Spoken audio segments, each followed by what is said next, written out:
কিছুই শিখিনি আমি, না কবিতা, না গান, না আয় রোজগার, না প্রতারণা। অথচ এই চারটির যে কোনো একটি হলেই বেঁচে যায় জীবন, বাঁচে কিছু প্রাণ। সব কিছুতে আমার অবস্থান বাস্তবের প্রতিলিপি। যা করেছি তা কার্যকর, কোনো কার্যক্রম নয়। তবু দেখো আমার কি প্রশান্তি, আমার মনে কোনো হাহুতাশ নেই। আমি যা করেছি সৎভাবেই করতে চেয়েছি, সরলতাকে ছাড়িনি আমি, তাই বৈষয়িক হতে পারিনি।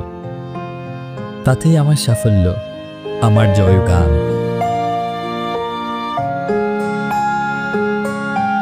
পৃথিবীটাকে গিলে খেতে চেয়েছিল যারা, তারা অর্জন করেছে যোগ্যতা, আমার অভাব ছিল তার। তবু প্রকৃতি রেখেছে আমার মান।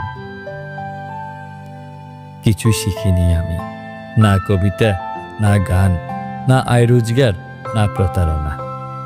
অথচ এই চারটির যে কোনো একটি হলেই বেঁচে যায় জীবন, বাঁচে কিছু প্রাণ। সবকিছুতে আমার অবস্থান বাস্তবের প্রতিলিপি।